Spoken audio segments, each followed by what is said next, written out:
Hey, welcome to the podcast. I'm Sean Provencher, your host, and we are at episode 40 of Real Estate Business Explained. I just want to say it's the new year. I'm so excited to continue doing this podcast. I've absolutely loved every moment. And I know that from having some people come into our world in coaching with us and mentioning that this was something that was bringing them value, I'm just so grateful that it's something that people are actually using. So I'm looking forward to the year ahead. I'm looking forward to sharing as much as I can. And I just love the fact that it's bringing some people value. That's something that I just think is so cool. So we've been over the past month or so on this little journey talking about hiring people, and really it's one of my favorite aspects of business is the people you get to work with. I've said a number of times, and it's something that really excites me in my previous business in real estate, selling homes and bringing people onto my team. It was really cool because I got to work with some amazing people, and yet I was starting with beginners all the time. So all of the people who came into my world were typically, the majority of them were going to be freshly minted real estate licenses. So I took them from the beginning of their journey, and I was able to give them a lot that way. What has been really cool in my experience in building endgame coaching has been that I've had, because of what we provide, like our service, I've had the opportunity to work with an amazing level of talent, because our bar to entry is crazy to be a coach, right? Like if I'm going to show you how to set up your business, if I'm going to say, trust this person to be your leader or your partner in organizing how you establish your business, how you hold yourself accountable, how you lead your life. Well, we can't by nature bring in newbies or freshly licensed realtors, just because it's something that we need to have walked the road you've been. So I'm getting now to work with this incredible tier of talent, like just these amazing people, and it really excites me. It's something that I think is so cool. And so we've been talking about how to hire people. My goal is that if you were to listen to, I think by the time I'm done, it's going to be probably 6, 7, 8 episodes long. If you were to listen to this whole thing, my hope is that you'd have a really good benchmark for the steps that you would go through to consider how they would contribute to your business, figure out how to slot them in, figure out how you were going to work with them, like what that interaction was going to look like, how to pay them, which is where we are today. I'm going to get into that in a minute. And then beyond that, how to actually set clear expectations, how to set goals, and how to lead them through a successful launch period. Like that first 90 days, the probationary period, as it's typically called, is something that's so important. It's really where you establish what you are what it's going to be like with them working inside your organization. But today, I want to talk about paying people. And paying people is a really interesting one, because it's something that a lot of people think is really black and white. And this is something that culturally, in almost every culture, we tend to most of the time think about salaried employment, right? Our last episode, we talked about the different types of ways that you can hire people, like employee, contractor, temp worker, stuff like that. But most people tend to think kind of in that first bucket. You're either an employee or you're a contractor. Well, there's a lot of ways that you can hire people, and there's also a lot of ways that you can pay them. So what I wanted to do today was just explore some of the different ways that you can pay people. And then I'm going to give some examples, and we're just going to talk a little bit about the fact that you get to create this for yourself. There's going to be standard ways that people expect to get paid. Like there might be an industry standard in real estate. We have a lot of them. There's a certain commission that agents charge.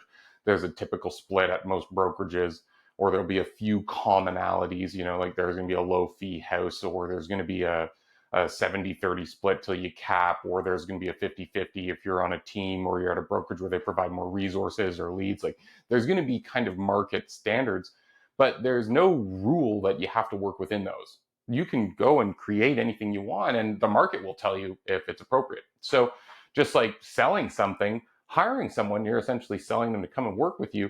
You get to be creative and come up with whatever comp plan you want, which I think is super neat. So I really just want to start by encouraging people, like, don't think of this as a black and white thing. Don't think you have to do what other people do, and have fun, be creative. I'm going to go through, what is it, like 1, 2, 3, 4, 5, 6, 7, 8 different ways that you can pay people today. 8. And that's probably not even all of them. And at the same time, I want you to think about how you could take those and combine them, or Maybe if there's one I missed, you could use that to make it possible for you to have some. A lot of times, the biggest obstacle that people have in growing their business is because they need help. And oftentimes, people need help, but they can't figure out how to afford it. They don't think they have the money.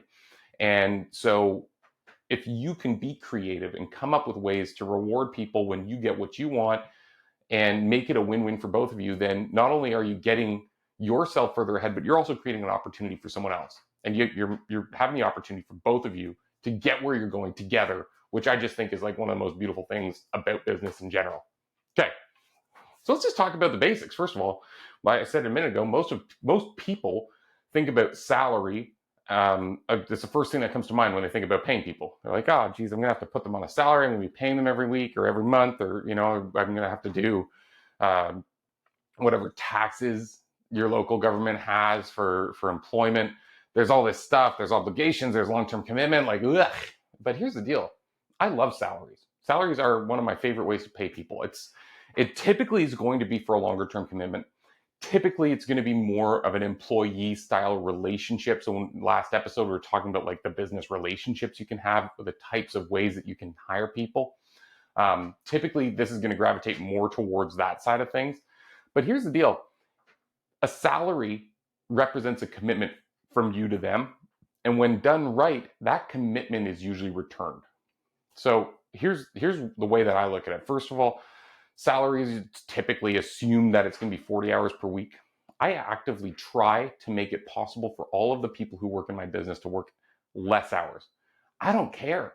Frankly, if you want to work, as long as we're able to communicate effectively, and I know that you're going to be there at times when we need you, then I really don't care what your hours are structurally on a whole, right? So if you want to take Friday afternoons off, I think that's awesome. Work a little bit extra on Monday, Tuesday, Wednesday, Thursday, right? That's how I operate.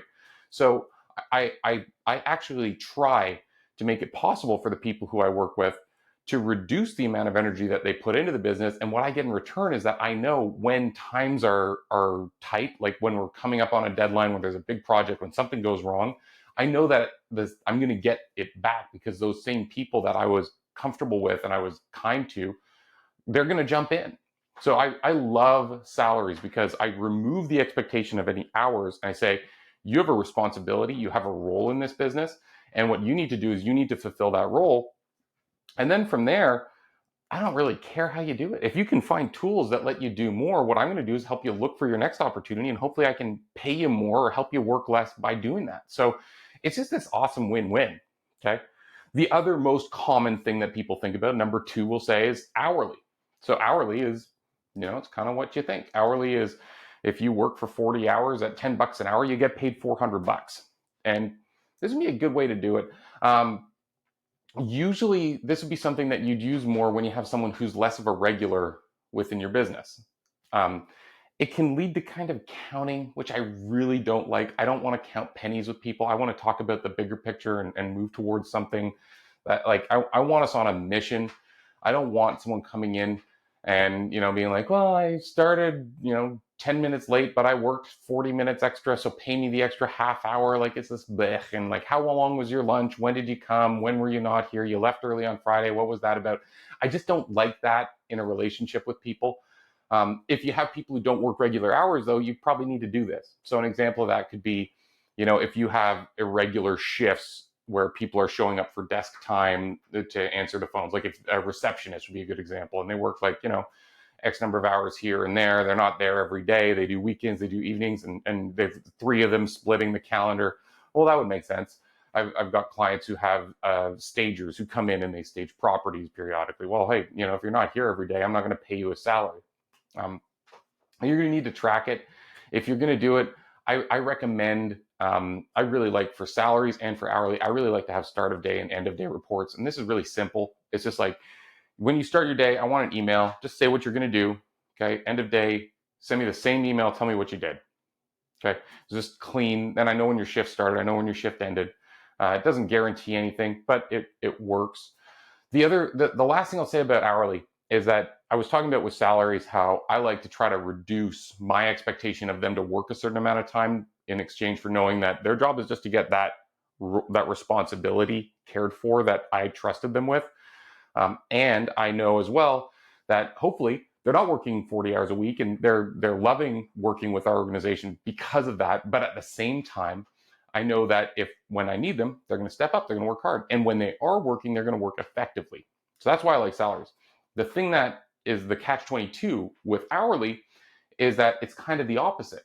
You think about the classic union worker example, right? Like the guy's leaning on his shovel and he doesn't care. He's getting paid $56 an hour. And the longer the job takes, the more money he gets. It kind of breeds this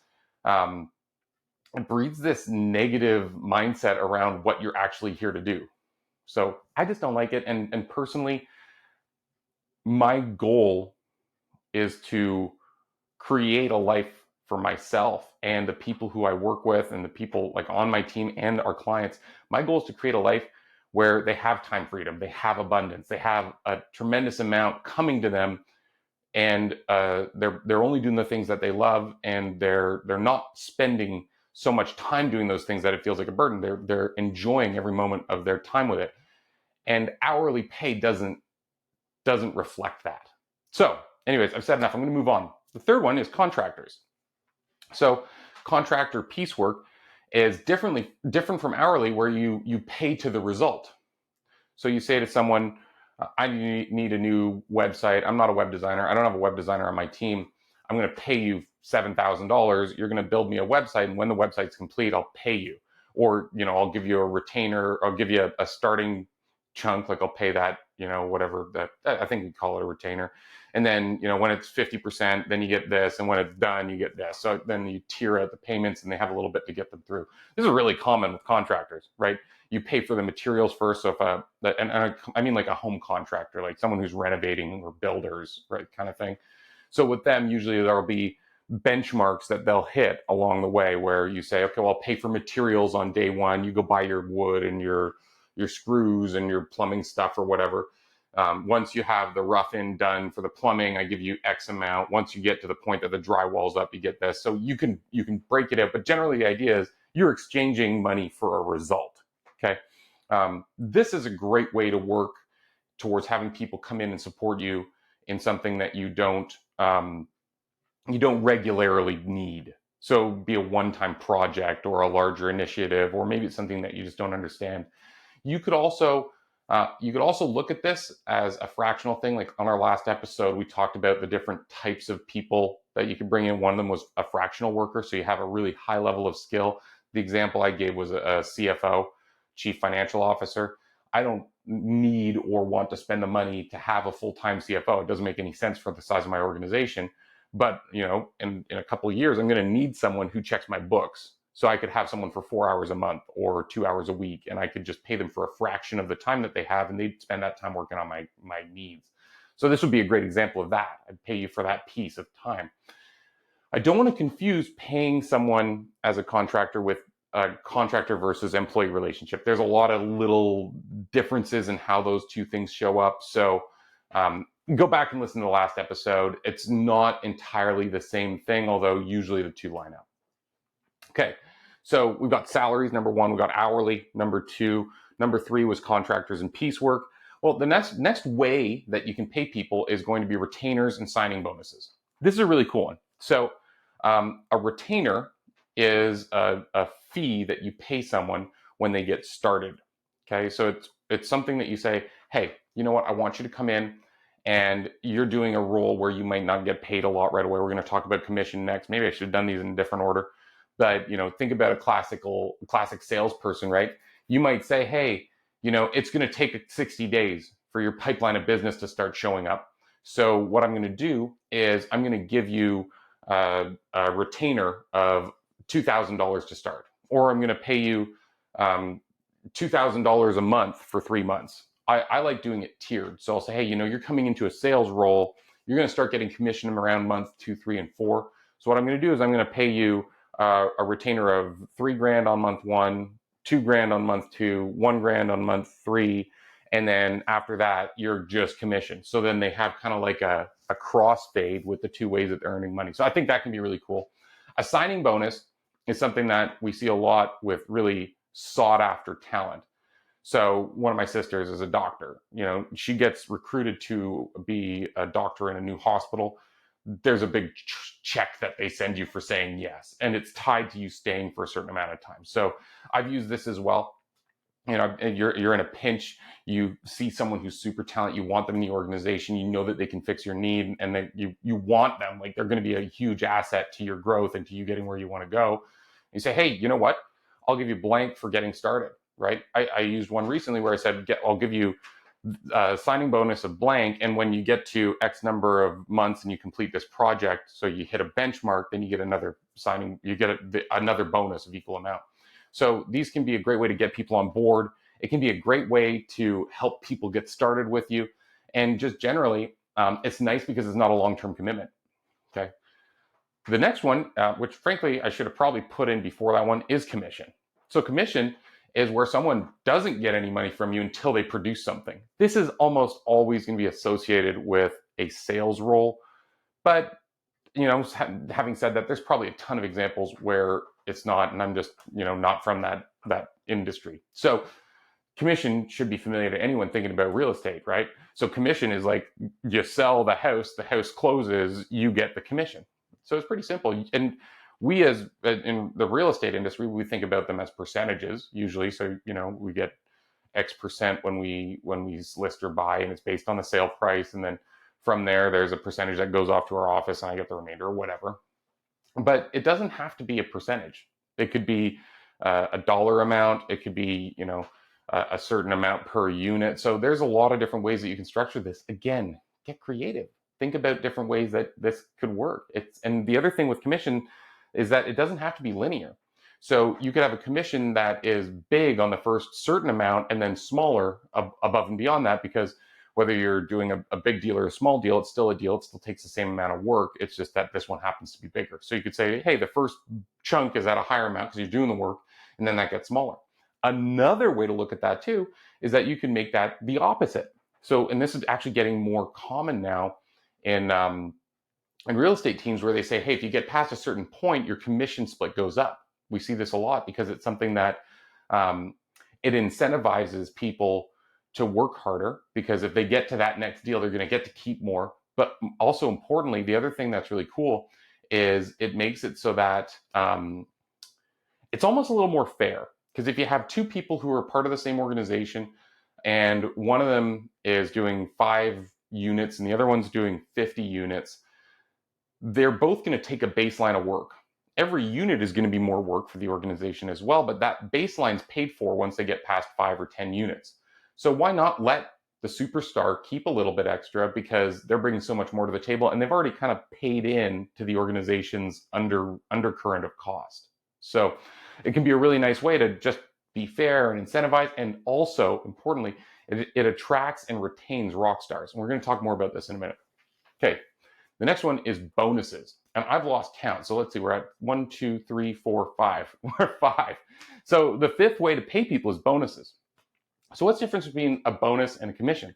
A bonus is something that gets paid when you reach a certain result, and commission is something that's paid every time, typically, a sale happens or whatever the thing you're measuring it against happens. So a bonus is something that they're aiming for. So it's tied to results. You can also standardize this. So it can be something that your entire team has access to a bonus structure.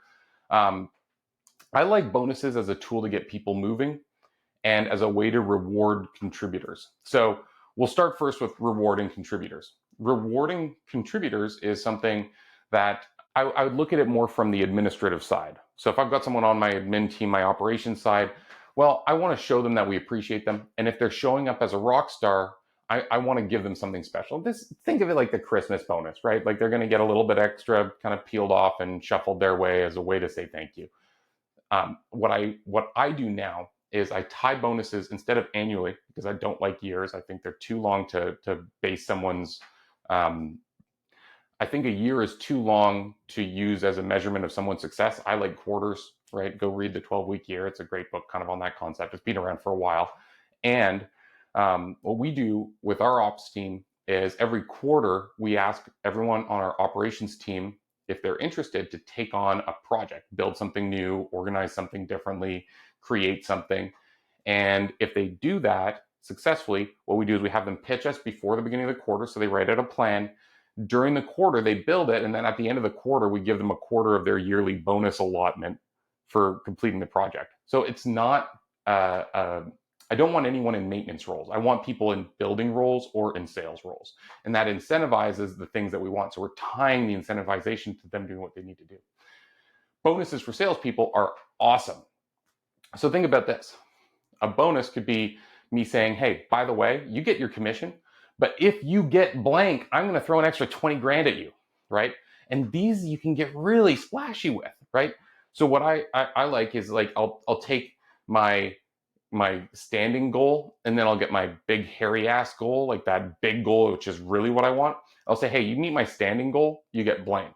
But if you hit your BHAG, I'm going to throw an extra like ridiculous amount of money at you. So think about what it would look like in your business to completely change things. Like what thing could a salesperson do in your business that would completely change the landscape financially for you? If they could go out and do that, why wouldn't you give them a crazy ass bonus and put it in front of them? Certain ones will step up to it and just say, hey, anyone who does 100 ends this year, I'm going to give you $50,000. If they write 100 ends, $50,000 is nothing compared to what they did to contribute to your company. But getting that and the valor, like the personal achievement that's associated with it, is awesome. Okay, tie it into that. The next way to pay people is prizes and contests. Okay, prizes and contests are something that are it's just a really fun way to get people engaged. So I'll give a couple examples. It's a way to get people engaged, and my favorite way to use it is to put people into sprint mode. Okay, so you could use it, for example, on a smaller setting. We used to do this all the time on our team, where we'd say, hey, you know what, next 60 days, we're going heads down. We're going to just gun as hard as we can. Here's the challenge. We're going to do this. We're going to do this. We're going to do this. Everyone who finishes the challenge, having done the lead indicators, like the calls, the conversations, the appointments, whatever your lead indicators are for sales, anyone who does those, we're all going out to dinner. But anyone who hits the sales goal, which is ABC, then you're actually also going to get blank. And this does not need to be money. Okay, so it could be a gift certificate, it could be a trip, it could be like you give them and their spouse something to fly out of town with or something, right? Cool thing there, don't forget, it's a great tax write-off. Okay, now you could also do it annually. So one of my clients, he takes his whole team, anyone who hits a certain standard, they all fly down to like Mexico or something. They spend a week together as a team. Cool thing there is, again, everyone wants to get to that benchmark, right? They want it bad, because it's not just the trip, it's the club that it puts them in. But then also importantly, people who do that get to spend that time together. And for team culture, dude, that is dynamite. That's huge. It's amazing. Okay, last one is OTE, on track earnings. This is a kind of way of taking all the stuff above and combining it together to set expectations and show them milestones. On track earnings is basically you taking whatever combination of the above stuff that you're looking at and saying, if you get blank, you'll do this. But look what you get if you do blank. So think about it like this. I was talking about the bonuses that you could hit, or the tiered commissions where it scales up. OTE is essentially taking whatever that package you've created is and showing it to someone on a couple examples. So your on track earning could be that if you do 10 ends, you make 50,000. But if you do 20, you make 130. And by the way, if you do 30, you make $210,000. And here's how it works. So on track earnings is kind of something that I think, how do we describe it? On track earnings is something that we use to lay this all out for people. Okay, now I've got a couple bonus ones I want to talk about. The first one is equity. So giving people a share in your company, or stock options if you have a way of doing that. This is something that's really neat. I work with one team where what we did was their team gives a partnership option where people can buy in. And you see this a lot in law firms. I don't know that money is always exchanged. It'll vary, but essentially you could say if you get to blank, you earn you earn a small number of shares. Or if you get to blank, you earn the right to purchase a certain number of shares. We see this a lot of the time as a way to raise capital for new ventures, right? Another thing that a lot of people do is they make co-investments together. So they'll say, hey, we have an investment club. If you want, we'll match your dollars or something like that. There's a lot of ways that you can create a longer term opportunity for someone to be tied closer to your organization. I just think it's really neat. The last one I want to talk about is something that I think is really cool. It's taking what you do, and instead of hiring someone to make it part of your ecosystem, you turn them into a customer. And this is something that most people haven't figured out. Okay, but I'll give a couple examples. A realtor at a brokerage is not an employee. They're not a contractor truly, because they pay the broker. So what they did was they just took the typical arrangement that we think of as employment, and they said, actually, you know what? You're not guaranteed to make anything, so I'm going to need you to pay me a little bit, because otherwise I'm losing money on you. Okay. Another example of this is Airbnb. Airbnb needed homes to rent out. So what they did was they said, I don't want to go and rent homes and manage the whole thing. Instead of me being the business and selling directly to the consumer, what I'm going to do is I'm going to create a services suite, and I'm going to take that and I'm going to package it to someone who can go to the consumer. So Airbnb's customers are the owners of homes. And when those people find someone to rent their space through their own efforts using the app as a marketing platform and a management platform, Airbnb takes 20%. It's smart. You could say the same thing about Uber. Now, I think this is a significant direction our economy is going in, because if you think about it, Airbnb is the largest hotel organization, and Uber is the largest taxi cab organization, and neither of them own any property or cars. That's messed up.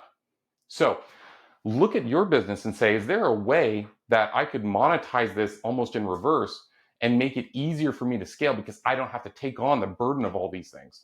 I think it's brilliant. Let's talk about a couple examples. Okay. Well, the classic is a realtor. A realtor is going to be a split. And again, this is almost more of a customer relationship from my perspective. They're a split. They're paying two things. They have an example of them paying a desk fee, and they're paid a split or a transaction fee. So they're a customer to the brokerage. They're paying the brokerage a split on their deals, and they're paying the brokerage a flat fee. Now, we'll also often see transaction fees. So when they write a deal, maybe it's not a high service brokerage. Maybe it's a lower tier brokerage in terms of service. And instead of getting all the support that you get at a full service house, you get much less, but you only pay a fraction of it. Another example is a realtor on a team. Now, they are typically going to have much lower expenses, and they're going to have a commission arrangement. Okay. I love to get creative. So I'm not selling homes. I'm not your typical brokerage. I'm not following that model anymore. So when I hire people, especially in a sales role, I'm creating a couple different options, right? I have some people who I brought in on a base plus salary. So a base plus commission. So in the past, I've hired people where I said, here's your base salary, you get this much, or you get a retainer, 3-2-1 or 5-3-1 or whatever. You drop the amount over the first 3 months, so they get a little bit of money to get them started. And when you sell, here's what it looks like, and you make a split or something like that. I really like using bonuses. So I've actually moved away from using commission. And instead, what I do right now is for my in-house salespeople who work for me, like on a salary, I pay them a certain number of hours per week as a salary. So they've got a base salary.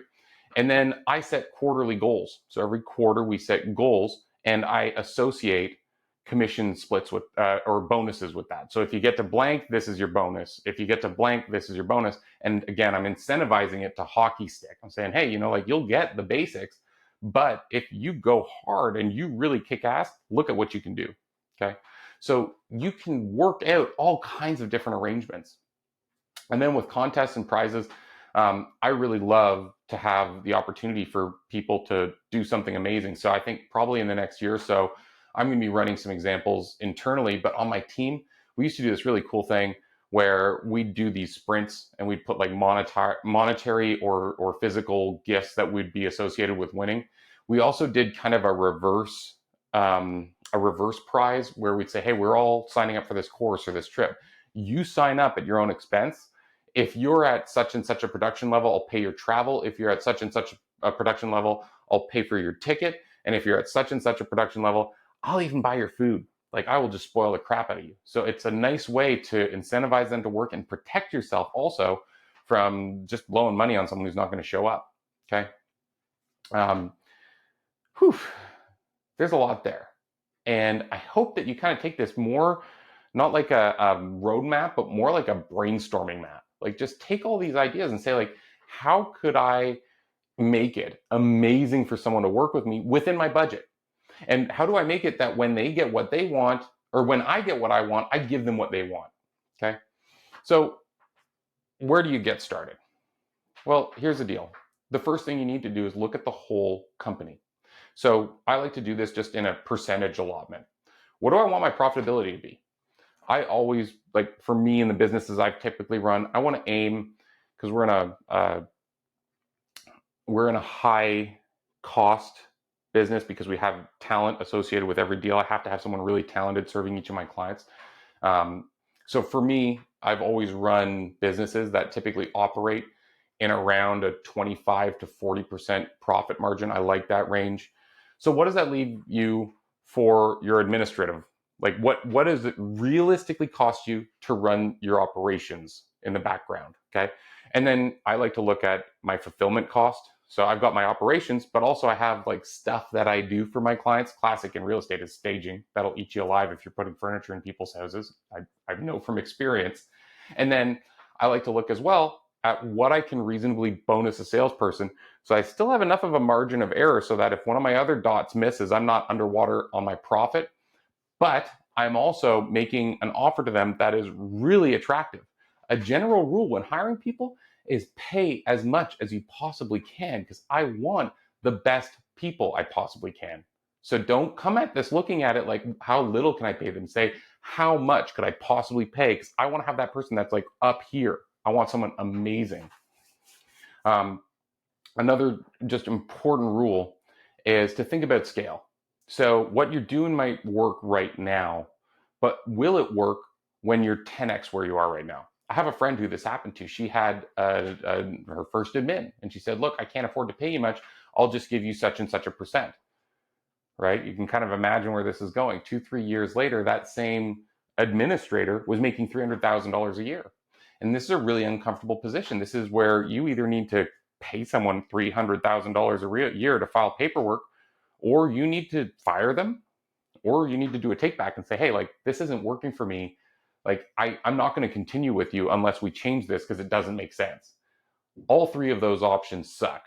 So think about scale. You can make, and one of the ways to do this is to avoid making lifetime deals. So I was talking a minute ago about how my bonus structure is now, instead of doing like a commission thing or something that scales all the way up, because I've tried so many times to figure out how to make a deal that works at, 50 units and 1,000 units, it's usually not going to be something that makes sense.